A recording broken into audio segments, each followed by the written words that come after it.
Hello all welcome to our channel. So இந்த வீடியோவில் என்ன பார்க்க போகிறோம் அப்படின்னு பார்த்தீங்கன்னா, ஐபிபிஎஸ் பிஓ ப்ரிலிம்ஸ் எக்ஸாம் முடிஞ்சிருச்சு.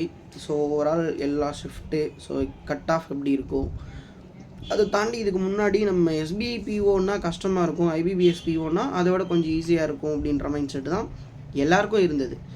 பட் ஆனால் இந்த வருஷம் அப்படியே கம்ப்ளீட்டாக சேஞ்ச்.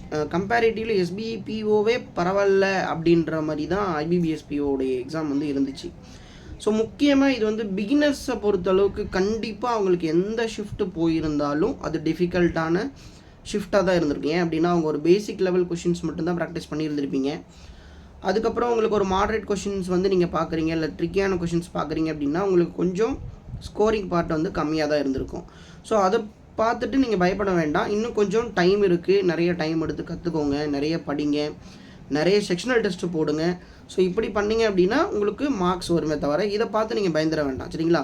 ஏன்னா எக்ஸ்பீரியன்ஸ்டாக உள்ளவங்களே ஒரு 3 to 4 மெயின்ஸ்க்கு மேலே எழுதினவங்களே இந்த எக்ஸாம் வந்து ஸ்ட்ரகிள் பண்ணியிருக்காங்க. ஸோ எல்லோரும் நீங்கள் நிறைய சேனலில் பார்த்துருப்பீங்க, அட்டம்ப்டெல்லாம் 80+, நான் இங்கிலீஷில் 30 out of 30, ஆப்டியில் 25+, ரீசனிங்கில் 30+ன்னு சொல்லுவாங்க. ஸோ அதை பார்த்து நீங்கள் பயப்பட வேண்டாம்.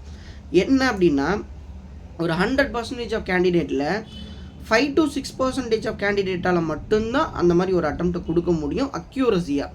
மற்றபடி யார் எவ்வளோ 30, 40 எவ்வளோ போட்டாலும் அது மார்க்காக கன்வெர்ட் ஆகுமா அப்படின்னு கேட்டால் அதுவும் கஷ்டம்தான். ஏன், எல்லாருக்கும் நல்லா தெரியும் ஒரு எக்ஸ்பீரியன்ஸான ஸ்டூடெண்ட் என்ன நினைப்பான் அப்படின்னா இந்த கொஷினுக்கு எவ்வளோ அட்டம்ப்ட் கொடுக்க முடியும் அப்படின்றது தெரியும். கிட்டத்தட்ட இந்த பிளாட்ஃபார்மில் நாங்கள் 7 to 8 இயர்ஸாக ட்ராவல் பண்ணுறோம். ஒரு நல்ல ஷிஃப்ட் அப்படின்னும் போதும் நமக்கு தெரியும் நம்ம வந்து ஆப்டியில் இன்னும் ஒரு 2 கொஷின் போட்டிருந்துருக்கலாம், ஒரு 3 கொஷின் போட்டிருந்துருக்கலாம், கேஷ்லெட் எடுக்காமல் இருந்திருக்கலாம். ஸோ இந்த மாதிரி நமக்குள்ளே தோண ஆரம்பிக்கும். அப்படி உண்மை என்ன அப்படின்னா இந்த 2 நாள் சாட்டர்டே அண்ட் சண்டே நடந்ததில் செகண்ட் ஷிஃப்ட் 2 நாளினுடைய செகண்ட் ஷிஃப்ட்டுமே டிஃபிகல்ட்டாக தான் இருந்திருக்கு, சரிங்களா? ஸோ மற்றவங்களோட ஷிஃப்ட் எப்படி இருந்திருக்கும்னு எனக்கு தெரியல.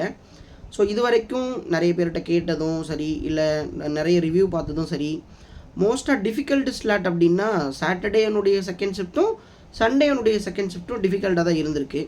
அது பிகினர்ஸ்க்கு அந்த ஸ்லாட் நீங்கள் போனீங்கன்னா இன்னும் கஷ்டமாக இருந்திருக்கு. அப்படின்னா கொஷின்ஸ் வந்து டிஏலாம் வந்து இந்த 2வது நாள் சண்டே செகண்ட் ஸ்லாட்டில் பெரிய பெரிய கொஷின்ஸ் இருந்திருக்கு. அதாவது ஒரு டிஏக்கு 6 கொஷின் இருக்குன்னா 3 கொஷின் போட்டாலே போதும் அப்படின்ற மாதிரி இருந்திருக்கு.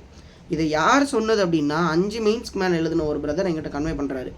ரொம்ப டைம் கன்சியூம் பண்ணிச்சு, ஈஸியாக வந்து ஸ்கோரிங் பார்ட்டே ஒரு ஏரியா கூட இல்லை, நான் ரொம்ப ஸ்ட்ரெயின் பண்ணி 20 அட்டம்ப்ட் கொடுத்துட்டு வந்தேன், அதுவே எனக்கு ரொம்ப கஷ்டமாக இருந்துச்சு. ஆனால் என் பக்கத்தில் உள்ளவங்களாம் சிங்கிள் டிஜிட்டில் தான் அட்டம்ப்ட் கொடுத்துருந்தாங்க, நான் பார்த்தேன் அப்படின்னு சொல்லி சொன்னார்.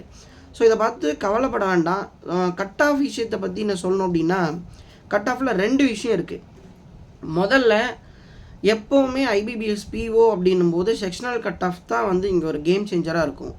ஒருவேளை இங்கிலீஷில் 10+ செக்ஷனல் கட் ஆஃப் வைக்க போகிறாங்க அப்படின்னு வச்சுக்கோங்களேன், மேபி ஏன்னா போன வருஷம் 11 சம்திங் வச்சுருந்தாங்க, இந்த வருஷமும் 11 or 12 or 13, ஸோ ஏதாவது 10 above வைக்கிறாங்க அப்படின்னா கட் ஆஃப் குறைய சான்ஸ் இருக்குது. அதாவது 44 ± 3 இருக்கும், சரிங்களா?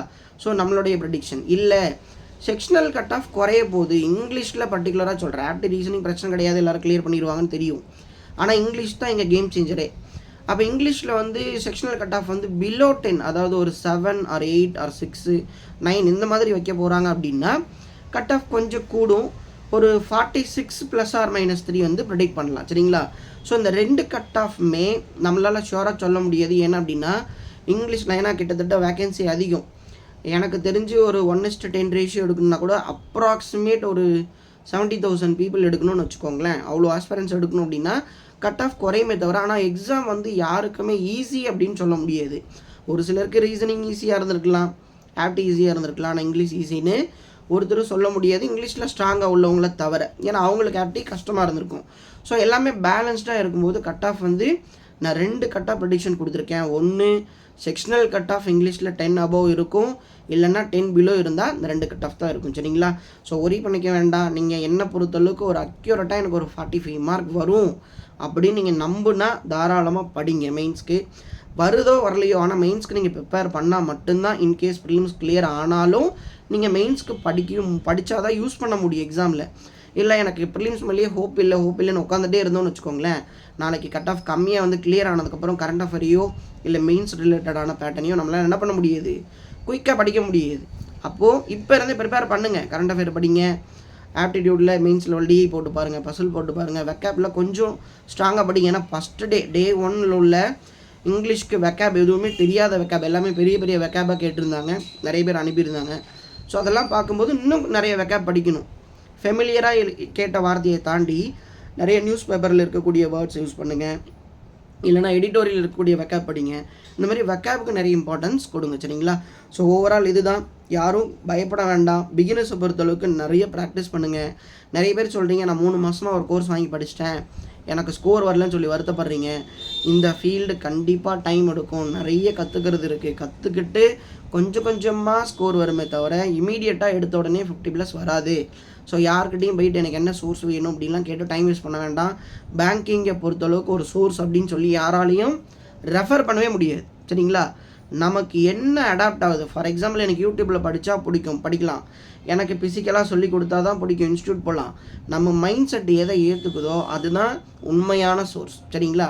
ஸோ அப்போது நீங்கள் உங்களுடைய இண்டிவிஜுவல் பிளான் போடுங்க. நான் எனக்கு எதில் வீக்காக இருக்கேன், அது எங்கே தேடி கற்றுக்கணும், இல்லை எந்த இன்ஸ்டியூட் போகணும், எந்த யூடியூப் சேனலில் கோர்ஸ் வாங்கணும் அப்படின்றத நீங்கள் தான் முடிவு எடுக்கணும்.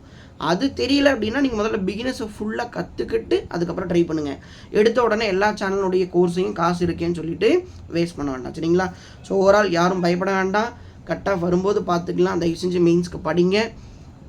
உங்களுடைய எதிர்பார்ப்பு என்ன, உங்களுடைய கட் ஆஃப் எக்ஸ்பெக்டட் என்ன இருக்கும் அப்படின்றதையும் மறக்காமல் கமெண்ட் பண்ணுங்கள். சரிங்களா? So thank you, tata and by.